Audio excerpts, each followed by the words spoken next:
Hey, it's me, and we're here for something a little different. No limited today, or this time.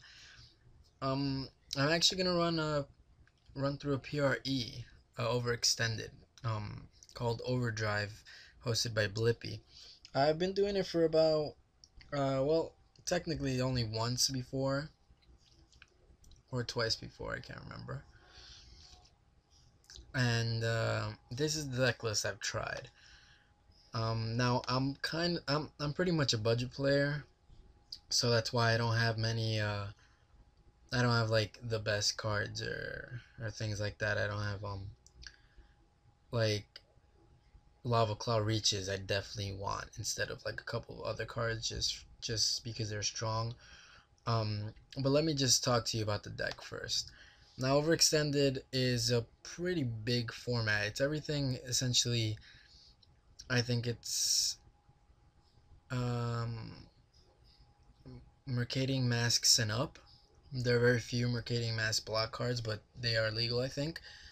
Um, so it's almost like, not even almost like, it's pretty big. It spans a lot, and I really just started playing during, I'd say, Lorwyn era. So I don't have many of the older cards. But one of the cards I did get a four of that is strong is Cost of the Hammer.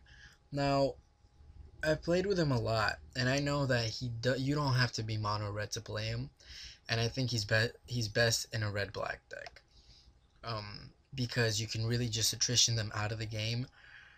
And while attrition doesn't always matter, because in this format there's a lot of combo, the black allows for discard effects such as blightning, two sanity nards, which are actually really good. Every time I've played them, they've pretty much done wonders. And the Sidrax's Spectre, which I'm splashing blue for. Splashing blue off a couple of islands and crumbling Necropolis. My mana base is probably wrong, but I think this is fine. This allows for a turn 3 Sidrax's Spectre pretty frequently. Um, I have 3 Lightning Bolts as just cheap removal. I don't want a 4th.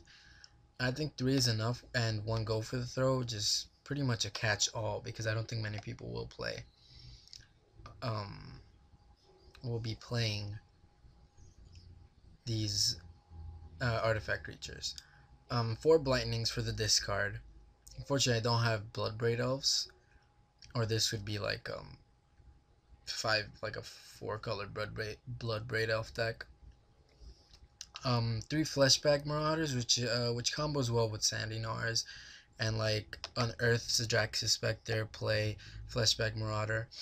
There's no way I could play a vampire gatekeeper of Malakir in triple black and expect to reliably cast it. So fleshback marauder will do.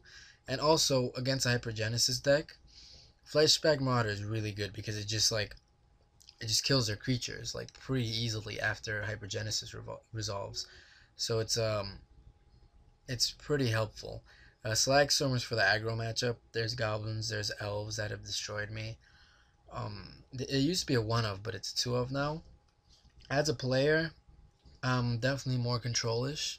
I like controlling the game, and I like me a lot of one ofs. I like variety a lot. I guess it's part of the reason why I'm not such a competitive player, because I don't like the million four of cards and then play that deck. So I like my one ofs, which is evidenced by one Hellhole Rats, one each of Mimic Vat, and two swords. These are the best swords that I have here. Actually, these are the only swords I have. I'd play the others if I had them, except for War and Peace. War and Peace doesn't do enough for me to warrant me playing it. A War and Peace seems more of a metagame card of anything. A Mimic Vat can just take over a game if it's not dealt with. If you get a Sandy Nars on there, you could just take them if they're down to no cards in hand. Just play this at their draw step, and they're only relegated to instants. Skin renders for the creature on creature matchup, like a mid rangey matchup. Shriek Maw, similar. Torn of Souls is a very strong card. If I have Sandy Nors, or like if I have these random creatures on the board, and I play it, and get back like a Sidraxis Spectre or like a Shriek Maw. Any one of these enter the battlefield guys, and then it kind of overruns and just does a lot of damage. Whenever I draw it, it's really good, but I don't want two of, because I feel like once I cast the first one, I should be winning. Void is pretty much a catch-all. It can do a lot. Last time I played against um, a second Sunrise Dark Shadow egg deck, the egg deck, with all those Odyssey eggs, and I just voided for like one and ripped apart his board and his hand. Uh,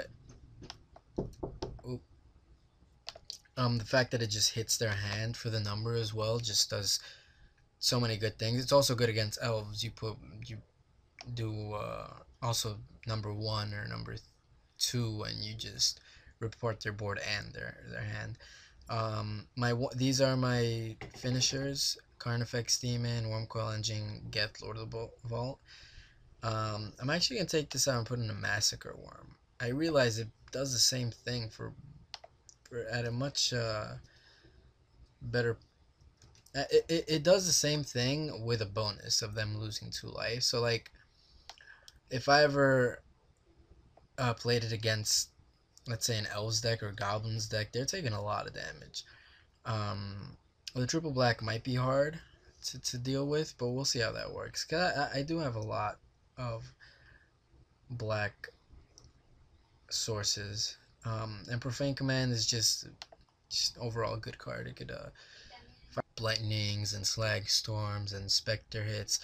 Um, this deck actually it's not aggro in any sense. But through its cards, it gets like secret hits in, like Sidraxis Spectre or Skin Render, like Fleshbag Marauder, and then like coupled with one or two Blightnings, which is 6 damage right there. Profane Command could really do a lot, and Koth is there just because Koth is really good, and I really like Koth, because in a format like this, overextended, uh, I feel like people would play a lot of established archetypes, and those archetypes are good in a vacuum. They're pretty good, but they don't take into consideration the strength of something like a Planeswalker. So I really think this deck has the power to compete, which is definitely important. Now let's look at the sideboard. I'm not a great deck builder, as you can probably tell. And I really have a lot of land destruction here. I have land destruction in Goblin Ruin Blaster, one Invader Parasite, just because I want to try them out. Like I said, the one ohms. The fourth Koth, in case like I run into like a real control matchup or something that just wouldn't really be able to deal with him. Thought Hemorrhage for combo. A hidden run against guys that have just finishers that are really unhittable almost. This will help a lot. Third Skin Render for the creature on creature matchup. Same for the for a mid-rangey matchup.